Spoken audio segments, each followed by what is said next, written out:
Imagine the following scene: a seemingly united family, where confidence becomes betrayal at the most fragile moment of life. This is the real story of how greed can corrupt even the most sacred ties, and how a woman had to fight on her own against those who swore to love her. Doria Nikolaevna Zubitskaya dedicated her life to building a collection of rarities that would envy any museum. In his modest apartment of 2 rooms, they lived treasures of the past: 15th-century sculpted dresses, porcelain of Dresden manufacturing, paintings on golden frames and silverware from the time of Catherine the Great. The neighbors whispered that this collection was worth a fortune, but the elderly woman only opened the doors to one person, her granddaughter, Svetlana, restoring art, and the only one who truly understood the value of those objects. Every weekend, without fail, Svetlana appeared to help with the tasks, listen to the stories behind each piece, and receive her grandmother's solemn promise: "All this will be yours, my dear. You're my only family." Until, 3 years ago, Svetlana met Kirill Myachikov. An educated man, from easy smiles, who conquered his heart. But behind that relationship hid a shadow: Evelina Albertovna, mother of Kirill, an antiques evaluator who saw in Svetlana not a daughter-in-law but an obstacle. From the first game of glances in Doria's room, Evelina's eyes have shone with an unhealthy ambition. What began as casual visits soon became an obsession. She insisted that her son attended the mother-in-law's house more, asking thorough questions about each item, analyzed the pieces with the clinical eye of those who already calculated profits. He would give, though old, was not naive. Former art script, she quickly realized that the interest of her granddaughter's mother-in-law was not for her, but from what she had. He began to restrict the visits, coming to warn Kirill: "Your mother is an unscrupulous woman." Evelina, however, would not give up so easy. Through his son, he probed Doria's health, questioned whether there was a will.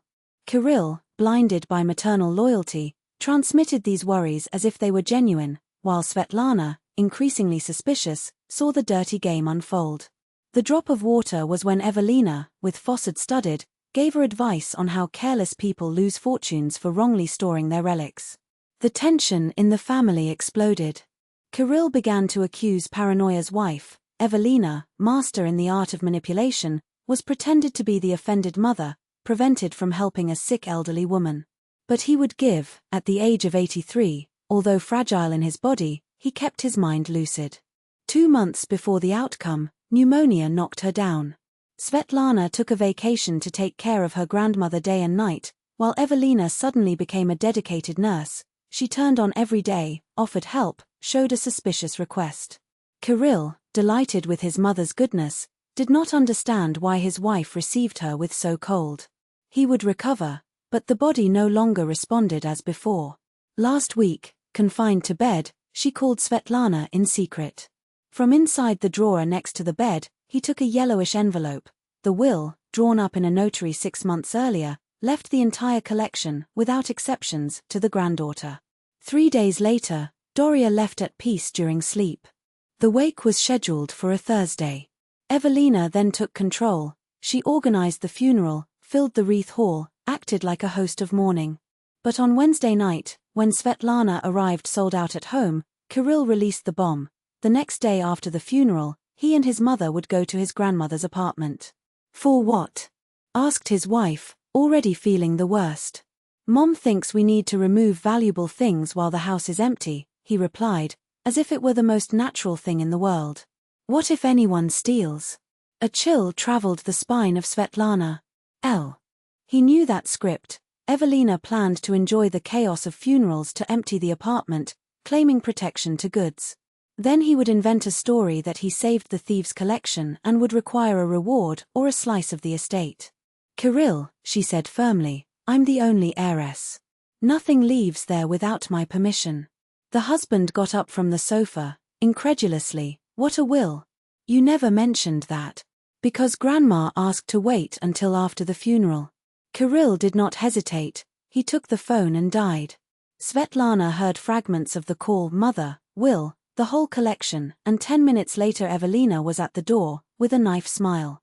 "My dear," he started, sweet like honey, "you know that pieces like this can't get unprotected. The padlocks are old, the house is abandoned. Let's take everything to our apartment, Just solve the details. It's not necessary, Svetlana cut. Tomorrow I will go there myself and decide what to do. Evelina lost the mask. You have no experience to deal with it. It can damage items that are worth millions. Kirill, always next to her mother, echoed, she's right. Why risk? We'll take everything. We'll do a professional assessment. Svetlana looked at both of them and saw, for the first time, the naked and raw truth. They were not her family. They were vultures. Evelina, for sure, was planning to use her child to claim half of her wife's assets or, at worst, create a legal imbroglio to extort a part of favor. I said no, repeated Svetlana, with a calm that surprised herself. Evelina got up, put on her coat with sudden gestures and, at the door, turned. Kirill, tomorrow at 10 a.m. we are in the deceased apartment. The porters and the truck are already hired. After she left, her husband tried to convince his wife. He spoke of family union, preserving heritage, how the mother understood the subject more. Svetlana heard everything silent, realizing that the man had fallen in love with never really existed. That night, while Kirill slept, she drew a plan. The next morning, he left before dawn, without a word. In the cemetery, as they buried would give, Svetlana asked for forgiveness in thought. She could not protect her in life, but would not let her memory be desecrated. Evelina, with her black veil and theatrical tears, looked at the clock every 5 minutes. Kirill, tense, avoided his wife's gaze. They didn't know, but the battle was already lost. Svetlana had arrived before, and Doria Nikolaevna's apartment was already empty. Kirill tried several times to break the silence with hesitant questions, but Evelina answered only with sharp monosyllables. After the wake, the matriarch approached Svetlana with a smile that looked more like a grimace of disdain. Well, my dear, come on. The machine is waiting, the porters too. Svetlana nodded with a serenity she disconcerted. Sure. Let's go. Evelina arched an eyebrow, surprised by the lack of resistance, but did not show. Kirill, relieved, has deeply exhaled. Perhaps his wife had finally entered judgment. 2 vehicles stopped in front of the building at Ostojenka. In the first, Evelina, Kirill and Svetlana. In the second, 4 men of overalls, ready for the withdrawal. A gazelle parked at the gate waited, voracious, the promised Butum. They climbed the 4th floor. Svetlana took the keys out of her pocket, turned the lock and opened the door with a slow, almost theatrical gesture. Evelina was the first to enter. Your safe step has faltered. He stopped in the middle of the hallway, his eyes wide, his mouth ajar in a silent scream. The room was empty. Not just unoccupied, emptied. The carved comforts, the porcelain statuettes, the oil screens, the family silver, the Persian rugs, even the furniture was disappeared. There were only naked walls, a linoleum spent and a lone lamp hanging from TET. Oh, swing like a pendulum on a trial. Where is everything? Evelina's voice came out hoarse, broken. In a safe place. Svetlana replied, impassive. Kirill ran with room in room, opening empty cabinets, turning non-existent corners. The porters, real estate at the door, exchanged perplexed looks. What did you do? He shouted, his face congested. Where is the collection? You came with a gazelle and men paid to empty my grandmother's apartment on her funeral day, Kirill. Svetlana turned to him, the cold eyes. But they didn't have a detail. I had done it before. You stole? Evelina poured, her handy hands. Inherited. The answer was a surgical blow. Last night, while you combined how to share what was not yours, I already had the will, the keys, and the ownership documents of each piece. And you? What do you have beyond audacity? Evelina stifled in fury.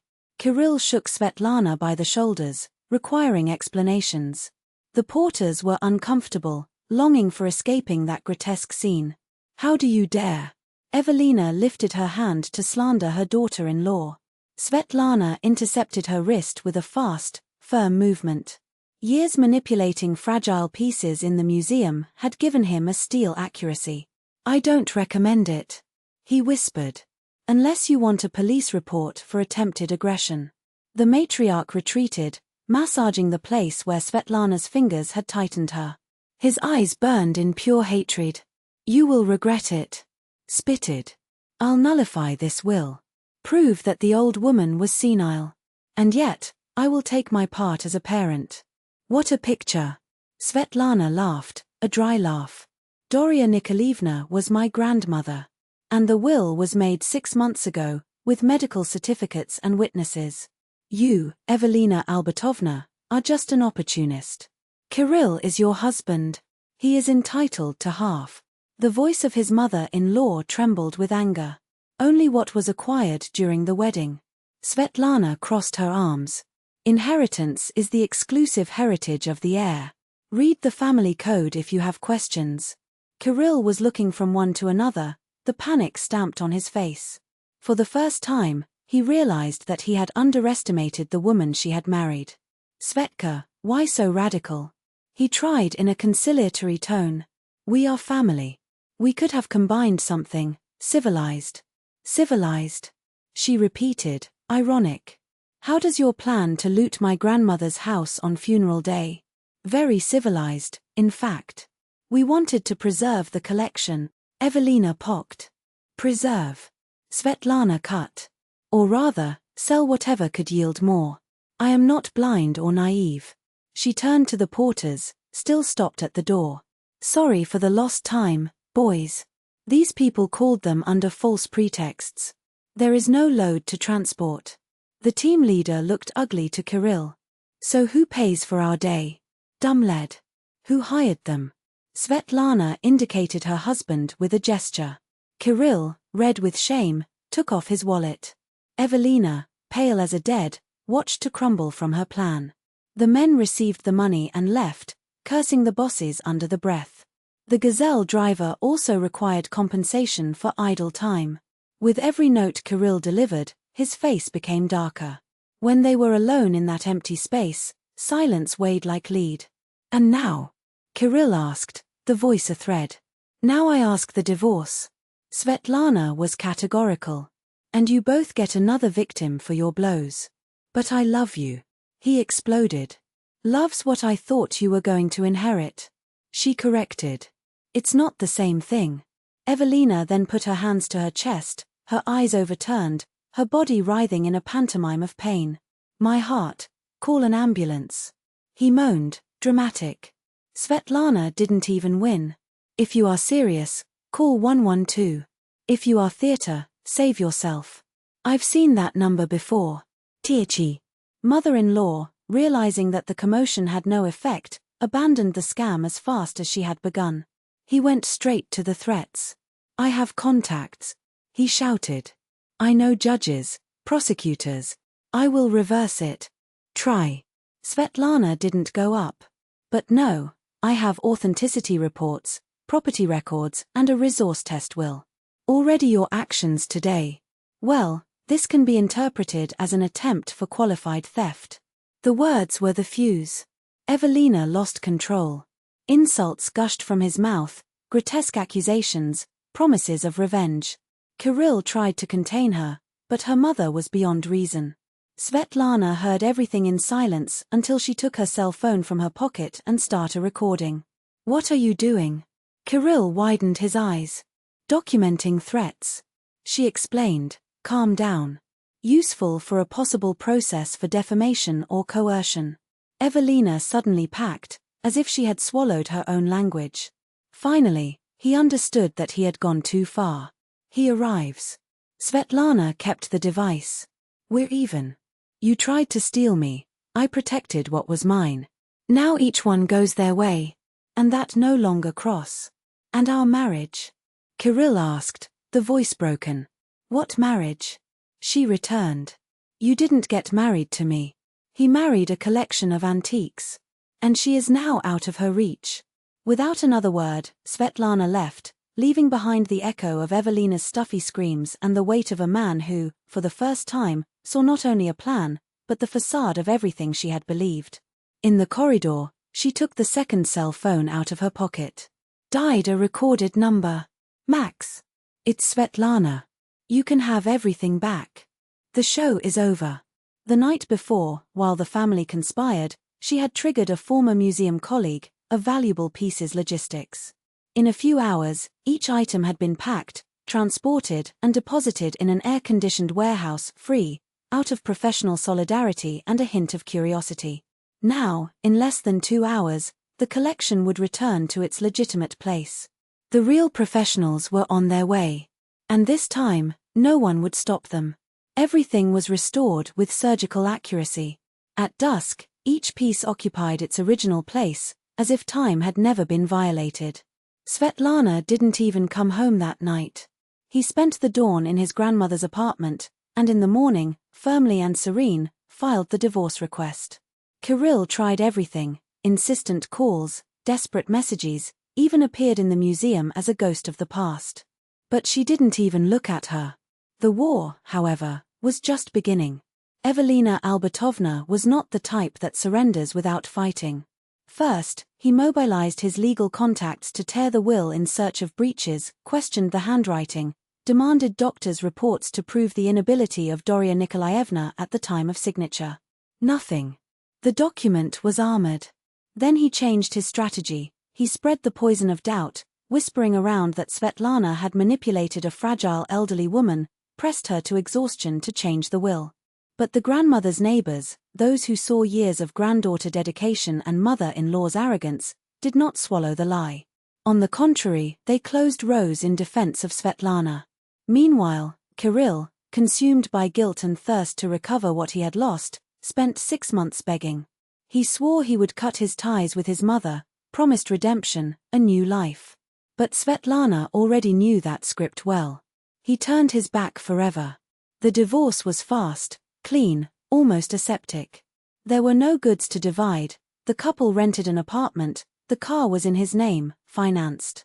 Evelina's lawyer's onslaught to claim the collection bumped into concrete walls.